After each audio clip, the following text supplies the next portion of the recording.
Having already focused upon number 1 last Sunday, I suppose that it is only fitting that we now consider number 2.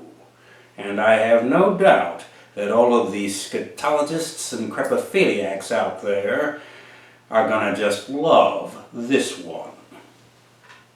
We have here what is commonly known as an English bobby's helmet. A custodian helmet, I believe it is likewise called.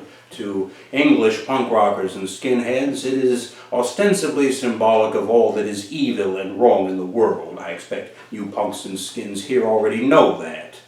UK invasion and all that sort of thing. I suppose to your English counterparts it is emblematic of their version of the po-po. But in speaking of the British boys in blue, puts me in mind of blue laws, and in particular the hundreds, if not thousands of laws which are still in existence today, which follow in the same vein as blue laws. Blue laws, in case you do not know or do not recall, are those incredibly stringent puritanical laws which applied to Sundays. No live music on Sundays, no dancing on Sundays, the liquor stores must be closed on Sundays, laws of that nature. Well, all of these other hundreds, again, if not thousands of laws still on the books, still legislatively valid, are even more strict, and yet at the same time, more erratic, more arcane, so obscure that they are not merely antiquated, they're virtually obsolete, if they even made sense in the first place. The farmer's fence post can only be yay wide and yay tall. You cannot kiss within so many feet of a public intersection. That sort of thing. Well, whether you knew this or not, over the seas in Great Britain, they likewise have similar laws, again, still on the books, still extant, still valid, leastways last I checked. One such law, which I would imagine goes back to the Victorian days, which makes perfect sense in keeping with the idea of the police being there to serve and to protect, in particular the proverbial damsel in distress. That law is quite succinct. Should you be a woman, a young lady, should you be an English subject, should you, for whatever intestinal reasons, dyspepsia, indigestion, irregularity, what have you, be in desperate need of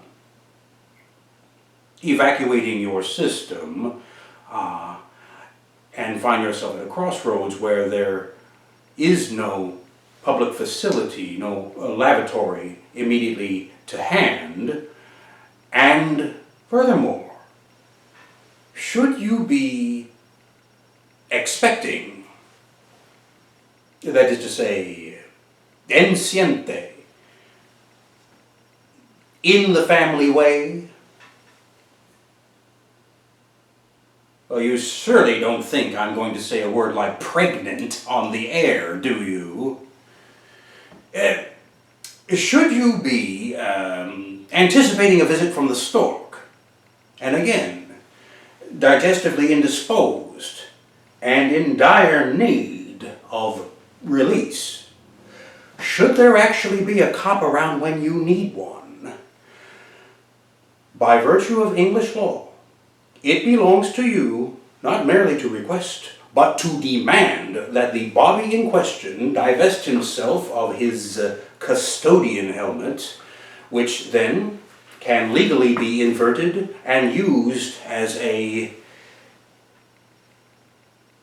receptacle of sorts. And that bobby, that English police officer, that British cop, by the rule and by duty to Queen, Crown, and Country, will have no choice but to acquiesce to the immediacy of that need. In short, boys and girls, punks and skins, that law, as far as I know, is still on the books and is still valid.